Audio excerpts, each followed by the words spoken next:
Buenas noches, buenas tardes, comunidad de Macondo. Vayan conectándose, no se olviden de dar me gusta a este vídeo y suscribirse al canal de Caras y Caretas si no lo hicieron todavía, que es donde emitimos en directo todos los jueves con Leandro, Marco e Ina. También pueden dejarnos alguna donación si es que pueden, porque ya saben, somos un medio pequeñito y cualquier aporte nos garantiza continuidad. Bueno, se cumplieron 100 días desde que asumió el primer presidente liberal, libertario del mundo, Javier Milei, con un tremendo ajuste que pagaría la casta, la política y la gente decía, la promesa efectivamente siendo terrible, muy duro, tan duro que 7 de cada 10 argentinos su situación económica empeorar en estos 3 meses, según recientes encuestas. Y la segunda promesa, esa de que lo pagaría la casta y no la gente, bueno, pues como sospechábamos todos aquí en este humilde medio, resultó todo una mentira. El equilibrio fiscal se está logrando gracias a la nevera vacía, precios más altos, salarios licuados, pensiones más bajas, etcétera, etcétera, etcétera. Los datos macroeconómicos mejoran a cambio de generar más pobres y a cambio de normalizar un plato de comida al día. Cuando Milei asumió, prometió que los primeros 6 meses serían los más duros y que luego todo ello sentaría las bases para que Argentina se convierta en Irlanda. Bueno, pasó ya la mitad de ese plazo, los argentinos se sacrifican cada día un poquito más, pasan un poquito más de hambre, un poquito más de dificultades, todo en nombre de la prima de riesgo, evidentemente. Hoy vamos a analizar esta nueva Argentina, donde los precios equivalentes en dólares ya superaron a los de Madrid e incluso los de Miami. Y el salario mínimo en dólares es de los más bajos de América Latina.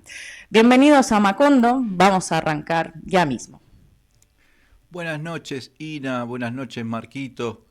Iniciamos entonces Macondo, analizando a partir con esta efeméride de los 100 días desde que asumió Javier Milei la presidencia de la Argentina, y en un momento donde esta ultraderecha, porque además de ser la expresión liberal libertaria, como una concepción económica, no debemos olvidar que es una concepción de ultraderecha, alineada con los sectores más conservadores de la Argentina, y entre ellos con los sectores que fueron responsables de la dictadura argentina y de los 30.000 desaparecidos, entre los cuales se encuentran todavía niños en ese momento, nietos y nietas que no han sido recuperados. Y se acerca el 24 de marzo, que es una fecha muy importante en Argentina porque se conmemora el aniversario del golpe de Estado del año 1976, y es un año donde en general la sociedad argentina se moviliza. Pero se espera para esa fecha probablemente pronunciamientos de Javier Milei en un sentido, bueno, han trascendido rumores de que podría estar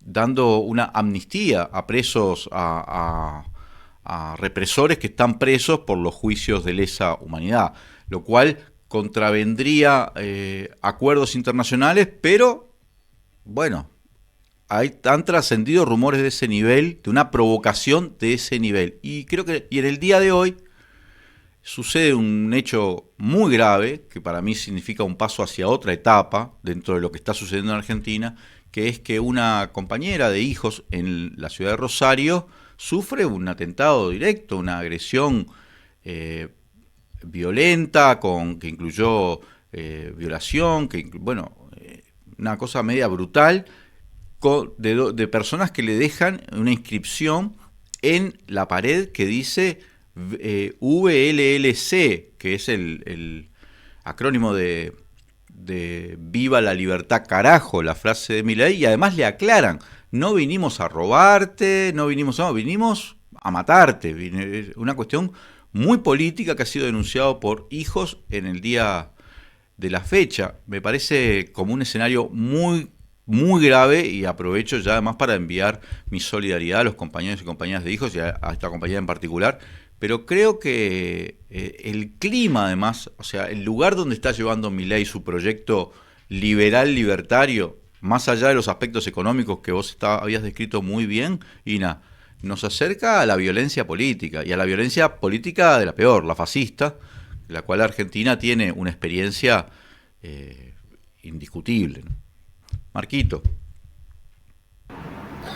Bueno, voy a retomar por lo que decías, Leandro, porque efectivamente, digamos, gran parte del balance de estos 100 días está puesto en lo económico, pero hay facetas de lo político realmente preocupantes, ¿no?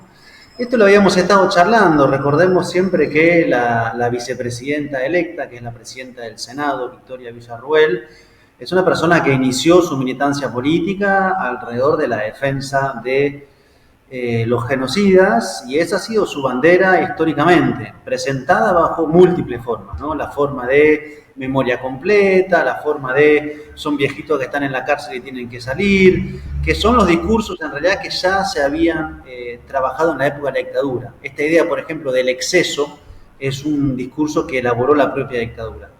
Entonces, claro, no es de sorprender, primero, que haya rumores, que son más que rumores por lo que se ve acerca de medidas que tomaría el gobierno, ni que algunos sectores pasen al acto. Respecto a los rumores hay dos. Uno es el que vos decías, Leandro, que si sería lo que se anuncia, no es amnistía, sino indulto para los militares que están presos por crímenes de lesa humanidad. Están viendo el timing, eso es lo que pareciera ser, pero antes de eso, tal vez para construir una suerte de colchón narrativo, se está planteando una serie de videos donde haya una suerte de reversión histórica. Porque acá hay un tema de disputa de sentido sobre qué pasó en la dictadura. Bueno, ante eso, Villarruel tiene una versión, que es la de Milei, de los excesos, pero de una dictadura necesaria, y entonces estarían por lanzar estos materiales en los días previos al 24 de marzo. Recordemos que el domingo, el 24 de marzo, se cumple un nuevo aniversario del golpe de Estado, por eso está todo tan caldeado en este momento. Y además de eso, entonces, colchón narrativo para justificar posibles indultos, está este hecho que pasó, que no fue en Rosario, sino en Buenos Aires, sobre una compañera de hijos, o sea, una militante de derechos humanos, que está la causa en la justicia, pero tomando en cuenta la situación de la justicia argentina, el optimismo es bastante moderado respecto a que se avance, pero es que es un caso gravísimo, digamos, ¿no? Entraron a su casa, estaban armados, la amarraron de pies y de manos, le pusieron una tela en la boca, la amenazaron con pegarle un tiro cuando se iban, un nivel de gravedad realmente muy elevado, ¿no? La pregunta que uno tendría automática es, ¿estos son un grupo de, entre comillas, loquitos sueltos? ¿Es algo que viene de más arriba? ¿Y ese arriba cuál sería? ¿Responde a algo que se está empezando a poner en marcha o no? En todo caso, como bien decís, Leandro, se vuelve a hablar otra vez de violencia política en un país que viene del intento de asesinato de Cristina Fernández de Kirchner. Digo, señales de la época que transitamos, que tiene su faceta económica, que Ina empezaba por ahí, y tiene su faceta política, esta idea de una restauración o revancha de estos sectores. A mí me gustaría también que analizáramos un poco la parte de las alianzas internacionales que está construyendo este gobierno, y si quieren luego retomamos también este tema de la batalla cultural contra el surdaje y contra el marxismo y la agenda asesina del aborto y todo eso, pero antes me gustaría que hablemos de eso, de esos vínculos con Estados Unidos, con Israel, el viaje a Israel, el movimiento de mover la embajada argentina a Jerusalén y las últimas recientes noticias sobre la nueva visita que se planea en abril de Laura Richardson a Argentina, que no se sabe muy bien con qué agenda va a tener, pero bueno, ya lo podemos sospechar a raíz de los viajes previos que había hecho, a raíz de las declaraciones que había hecho en las reuniones de Atlantic Council, que habló abiertamente sobre las riquezas de América Latina, nombró Argentina, nombró litio, el gas, las reservas de agua dulce, etcétera, etcétera. Y también hay otra información sobre la visita de William Burns a Argentina, ¿no? Del director de la CIA. Si Ya está pueden... confirmada. Está confirmada, ¿no? Además, Ya en medio de todas... visitó. Sí.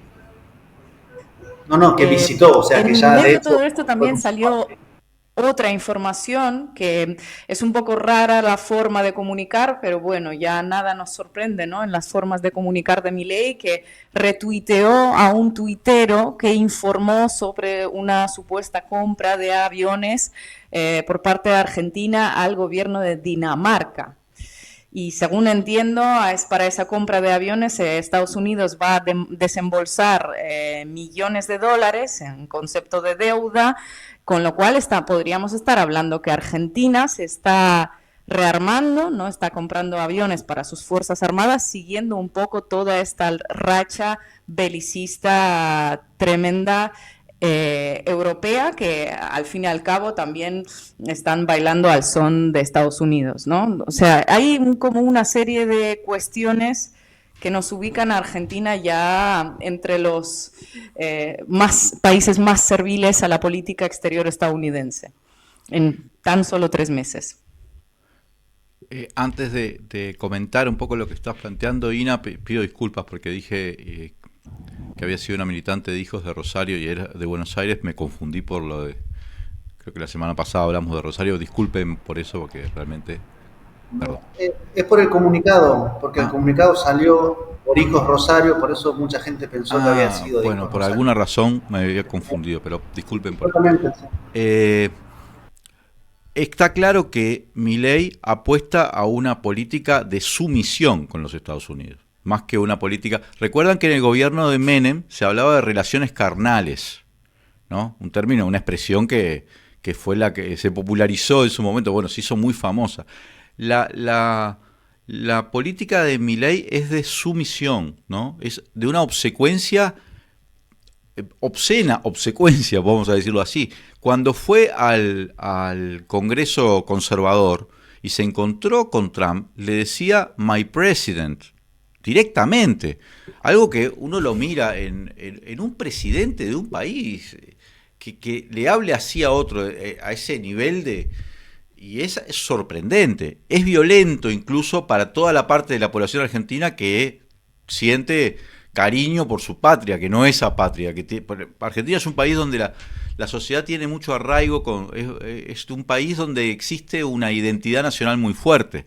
Entonces, puede ser que haya otros países donde eso no se vive así, pero no es el caso de Argentina, que tienen esa identidad nacional tan fuerte. Entonces, un gesto de esa naturaleza es muy provocador, es muy violento. Pero también lo hizo cuando se fue a Israel. Recuerden lo que es esa escena casi sobreactuada, llorando en el Muro de los Lamentos. Él trata de mostrar la sumisión, trata de mostrar, Argentina no es solo servil en un sentido, no, quiere demostrar, quiere posicionar a Argentina como un país sometido, es un subalterno total. Incluso la estructura de comunicación, esa que tienen a este hombre que es un payaso, Adorni, muy provocador. Si ustedes ven el tipo de conferencia de prensa, replicaron todo como son las conferencias de la Casa Blanca, hasta la simbología. Es una copia exacta. Entonces, hay muchos gestos que tienen el presidente Milei y los libertarios en general. La búsqueda de dolarizar la economía. Son muchos los elementos que te llevan a decir, en realidad les gustaría ser una colonia, ser el Estado 53. Ese es en el fondo el planteo de Milei, sería una cosa así. Me parece que eso justifica o explica el tipo de relaciones internacionales que genera Milei, que se pueda reunir con la CIA, que le mande el avión de Entrasur de Venezuela, que estaba en Argentina, directamente a los Estados Unidos, que vaya al Congreso de los conservadores en Estados Unidos, prácticamente... No, y además que se endeude para rearmarse en un país en el que más de la mitad de la población ya está rozando la pobreza, o sea, ya está en pobreza. Ahora, quiero... Y que te están contando que necesitamos el equilibrio fiscal a costa de lo que tú tienes en el bolsillo y a costa de lo que tú tienes en la nevera, pero los $700 millones de deuda a Estados Unidos para los aviones perfectamente pactado. Para los Estados Unidos tener un súbdito de la dimensión de Argentina no está nada mal, dentro de la lógica imperial de los Estados Unidos, que eso sí es una política de Estado, no cambia con demócratas o republicanos. Ahora, necesitan también que Milei tenga sostenibilidad política, y hay, en el plano de la economía, el problema es central. Por ejemplo, estaba en el proyecto el aumento tarifario, la quita de subsidios, ya, para abril. Y sin embargo, la están poniendo un freno. ¿Por qué? Hay una conjetura media general de que cuando lleguen las facturas, si quitan efectivamente los subsidios a las tarifas de los suministros, eléctrica, me refiero al gas, todo eso, eso ya no lo aguanta. No tiene espalda política para aguantar eso. A mí me tocó estar en Argentina, no sé si en ese momento estaba Marquito ya viviendo en Argentina, creo que no. Cuando, volviendo al tema de los derechos humanos, cuando se aprobó por parte de la Suprema Corte de Justicia el 2x1, que era la intención de y contabilizarle 2 años por cada año preso a los represores, lo cual permitía la liberación de presos. Y la movilización fue impresionante, probablemente la más grande que yo estuve en Argentina, y estuve en muchas, incontable la participación. Yo creo que el problema el tema del 24 de marzo va a movilizar mucha gente en la Argentina, pero de todas maneras es un sector de la sociedad que ya tiene una convicción muy grande. El fenómeno de las tarifas, ese afecta también a otra parte de la sociedad que no se siente sensibilizado por esto y que en Milei necesita que no se movilice, o sea, que no se pliegue a las movilizaciones que ya están existiendo. Por eso me parece que el problema de sostenibilidad lo tiene, y muy fuerte, porque los números, si uno mira lo que dicen los expertos, le obligan a dentro de muy poco a hacer una nueva devaluación. No le están cerrando los números, no es que la macroeconomía está mejorando, la están dibujando, pero no están cerrando los números. Voy por partes.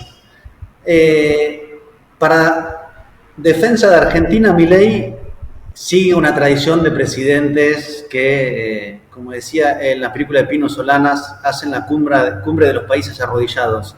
¿Se acuerdan de cuando Sebastián Piñera, el presidente de Chile, fue a Estados Unidos, se reunió con Trump y sacó una bandera de Estados Unidos y adentro, en el medio, ponía como si fuera la bandera de Chile, que fue patético, que en paz descanse el señor? Pero bueno, es como dice Cristina, ¿no? La vocación de colonia, o sea, son 200 años de repetición de una mentalidad que concibe que hay que alinearse a una potencia occidental, sea Londres en su momento, sea Washington ahora, y Milei sigue con eso, y además es interesante porque se jugó políticamente. Si algo no tiene Milei, y hay que reconocerle, es tibieza. O sea, el hombre tiene una adversidad y va con la cabeza al casquito a enfrentar la adversidad. Que es un rasgo muy importante de cómo está gobernando Argentina. Y se alineó con Donald Trump, o sea, fue a Estados Unidos en campaña electoral y dijo, yo estoy alineado con ustedes, pero mi sector es Donald Trump. Me parece que no es un hecho menor, tomando en cuenta que es un presidente en ejercicio y como él se inscribe en esta corriente internacional. Luego tiene el alineamiento con Israel, muy claro, muy fuerte, y en ese sentido cumple lo que prometió en campaña. Y como decía Sina, va a venir Laura Richardson, hoy estuvo el jefe de la CIA, Burns, reunidos, van a hacer acuerdos de inteligencia, de seguridad, la amenaza china, la amenaza rusa. Es un mecanismo de subordinación nacional a, en este caso, los mecanismos de defensa y de seguridad estadounidense. La pregunta siempre sería, para desideologizar, ¿y eso qué nos aporta a nosotros? O sea, compramos pleitos ajenos que no tiene ningún rédito para la dificultad que estamos teniendo. Pero bueno, ahí entra, me parece, la faceta más ideológica, y Patricia Bullrich, que es la ministra de Seguridad, ya cuando había sido ministra de Seguridad bajo Macri, sus acuerdos de compra de armas habían sido con Israel. O sea, ahí hay una línea de continuidad muy clara.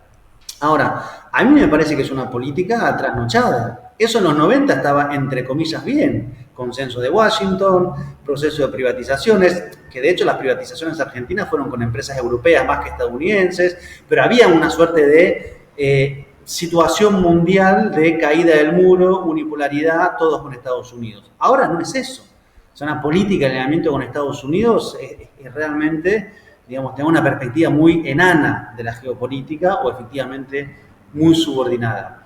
Habrá que ver cómo eso se traduce económicamente, si es que se traduce, o sea, si Estados Unidos da concesiones a Argentina en su cronograma de pagos infernales. Tal vez sería por ahí la concesión o lo que se ganaría. Recordemos el nivel de endeudamiento con el Fondo Monetario Internacional de Argentina. Pero así como es otra época geopolítica, y me parece que ahí es el error central de lectura que tienen, trasnochado, es otra época también social. Entonces vos lo que decías, Leandro, del 2x1, hoy hay como otro clima en la sociedad argentina. O sea, Milei, a pesar de que ha generado un impacto muy fuerte económico, tiene un sustento social todavía muy considerable y ha como abierto las compuertas de todo ese sector odiante, ese sector rencoroso, ese sector que se expresa violentamente, ese sector que festejó que le pusieran una pistola a Cristina. O sea, hay como una suerte de estado de ánimo de confrontación asimétrico, porque no es que del lado del campo popular o el peronismo o la izquierda esté esa beligerancia, para nada. De hecho, es como una pregunta, bueno, ¿qué pasa después de recibir tanta amenaza, digamos? No vaya a ser que empiece a haber también lógicas de la reacción. No las estoy llamando ni quisiera que pasaran, pero quiero decir, hay como otro estado de ánimo. Y hasta el momento, cierro con esto, la impresión que se tiene es que todas las personas que se manifestaron contra Milei, que son muchas, en el paro nacional, el 8 de marzo, este domingo, son los que no lo votaron, no la gente que lo votó. Y ahí él tiene un piso todavía de sustento. Y yo creo que ahí está, adelante. No, es que tenía simplemente un dato aquí para retomar lo que estabas diciendo, la reciente encuesta esta de Surbano, me parece que se llama la encuestadora, le da como más de 40% de aprobación, de aceptación positiva todavía, pero parece ser que empieza, lo calculan también los compañeros de la CELAC, la negativa empieza a subir a la vez. Sí, 47% aceptación positiva, 49% ya sube la negativa. Hay como dos líneas que ya se empiezan a entrecruzar y la negativa va arriba. De todas maneras, no sé, recuerden el Ecuador de Guillermo Lasso, que al principio también tenía un índice de popularidad bastante alto que se menguó en poco tiempo. Sigue, Marco, por favor, porque te interrumpí.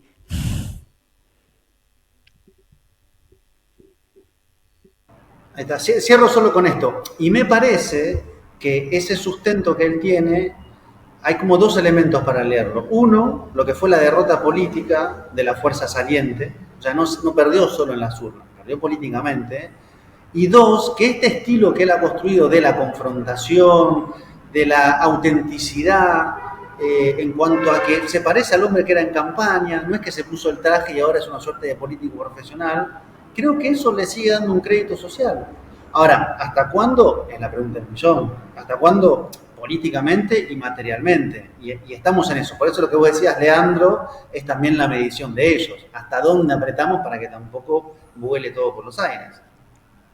Porque además hay un problema.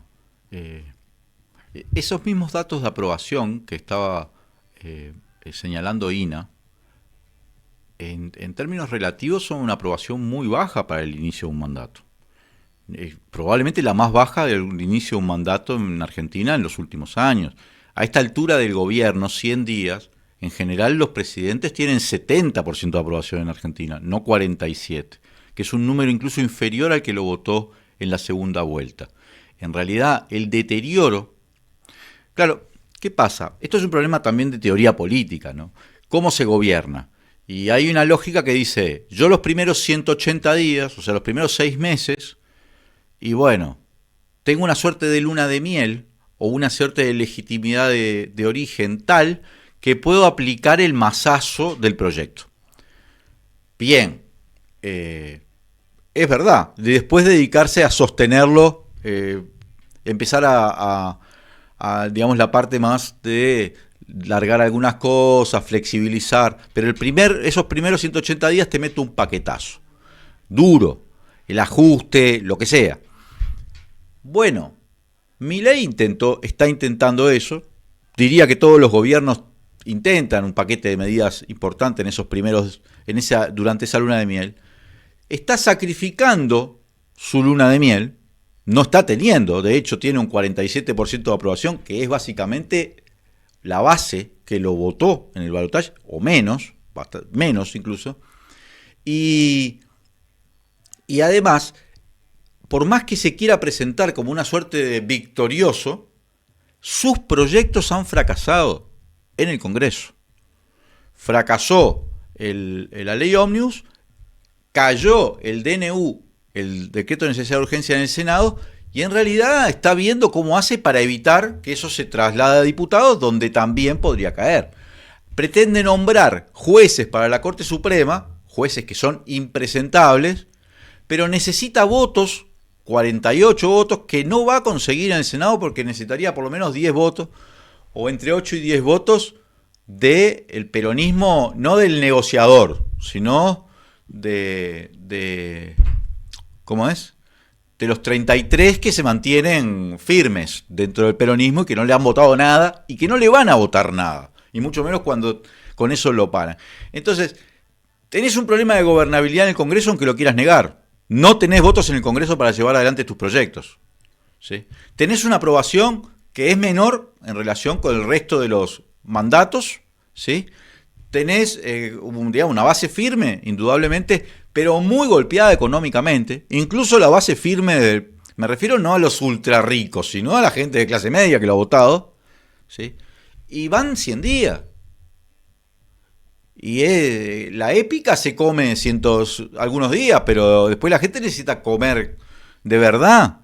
Entonces, el tema tarifario es un tema grave. Ellos, con esto me refiero al gobierno de Milei, necesita llegar a un dato de inflación muy bajo, ¿sí?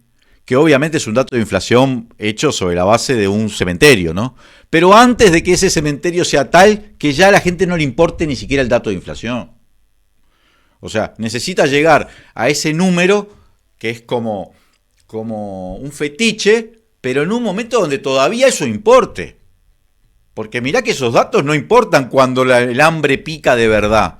Y ahora están hablando de que están pasando a los organismos públicos, entre ellos el CONICET y todos, listas de despidos mínimos le piden a los directores. Se habla de entre 20.000 y 70.000 personas que podrían ser despedidas por este mecanismo, no renovación de contratos. Entonces, bueno, eso tiene un límite. Si la gente no ve todas esas supuestas reformas expresándose en una mejora de su situación de vida, o por lo menos una estabilización, y yo creo que es sin gobernabilidad en el Congreso, y es muy difícil de sostener este proyecto. Y eso me imagino que el imperio también lo mira, porque hasta el Fondo Monetario le ha dicho, pará, aflojá plata para acá, aflojate para allá, porque es muy fuerte y lo que estás llevando te van a terminar vas a terminar cayendo, ¿no? No sé, es una evaluación, yo no creo, mi evaluación parte de la base de que yo no creo que los proyectos extremadamente radicales y principistas, ni de derecha, pero tampoco los de izquierda, en el sentido de que si vos tenés que tener un factor subjetivo que lo lleve adelante, tenés que tener un respaldo social, no se puede tampoco implantar un modelo que sea tu liberalismo perfecto de la propiedad sin el respaldo para eso y con la gente en contra, porque termina generando un estallido social. Entonces me parece que esa jugada antipolítica es también una jugada muy torpe. Hoy, que él se cree un gran ganador, capaz que queda mal, pero veamos en 100 días a ver si lo que está diciendo es un delirio, ¿no? Ahora, lo que les quería preguntar a los dos, a ver cómo lo están evaluando, hablando más allá de la gobernabilidad, la minoría en el Parlamento, más allá de que no controla las provincias, en las últimas semanas he visto varios contenidos de hechos en Canal Red, por cierto que hoy cumple un año ya de su existencia. Bueno, varios contenidos, entre otros, de gente cercana a Milei diciendo que Milei no gobierna, que gobierna Karina Milei, la hermana de Milei, que para los seguidores que no están, que no son de Argentina y no están al tanto, pues esta señora tenía un emprendimiento de tortas en Instagram antes de llegar a la Casa Rosada, a la presidencia. Maslatón le dijo a Tonietti que gobierna Karina, Durán Barba le dijo a Serrano Mansilla que Karina es absolutamente clave en este gobierno. Lilia Lemoyne le dijo que sin Karina Milei no hubiese sido presidente. ¿Cuál es el papel de Karina Milei dentro de todo esto? ¿Podríamos hablar de una posible sucesora si en caso de que caiga Milei? y no salga Villarroel por alguna razón. Es como un monjenegro atravesado por los traumas familiares. Entonces, como evidentemente hay un núcleo muy complejo, ¿no? Él dice que es el jefe, lo viene diciendo históricamente, digamos, ¿no? Y evidentemente es la que tiene un poder de decisión. Y esta lógica como de operación tras el telón, ¿no? Apenas se le conoce la voz, aparece muy poco, y es la que estaría como dictando quién va, quién no va, quién entra, quién sale. De hecho, varias de las personas excluidas dicen que fueron excluidas justamente por Karina Milei. Desde Maslatón hasta Ramiro Marra, o sea, esta lógica de ella es la que tiene ese peso. Hay que ver sobre lo otro que decís, Dina. Me parece que es parte como de la zona de especulación, porque amén de todo lo que decía, efectivamente está esta idea de ¿aguantará o no aguantará todo esto? ¿Aguantará este shock neoliberal con un presidente troll y un indulto a los militares y el ajuste puesto sobre los jubilados? Y si no aguanta, porque hay un sector del propio poder que ve que no aguanta, ¿cómo es el mecanismo para sugerirle a Milei que es hora de dar tal vez un paso al costado? Bueno, esa es como la zona de la especulación. Yo he escuchado voces que lo ven como con cierta probabilidad, voces que lo enfrían bastante.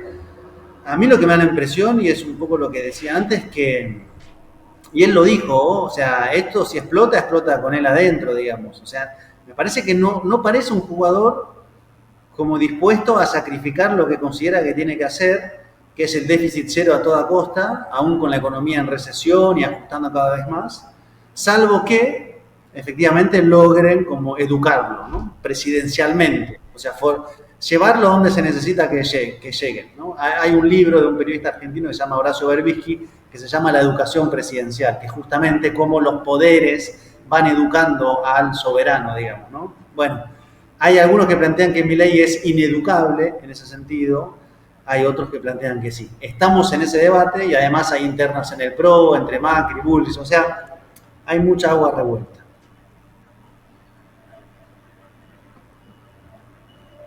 Bueno, no sé, Leandro, ¿qué le parece? no, yo quiero ser muy breve para no comernos tiempo, que después tenemos que hablar de Colombia y tenemos que ir al corte.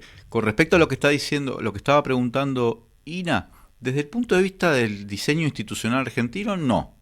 Karina Milei no puede ocupar la presidencia porque ella es secretaria, pero no tiene un cargo que la lleve en ningún sentido hacia la presidencia de la República. Y además su suerte seguramente está totalmente ligada a la suerte de Javier Milei.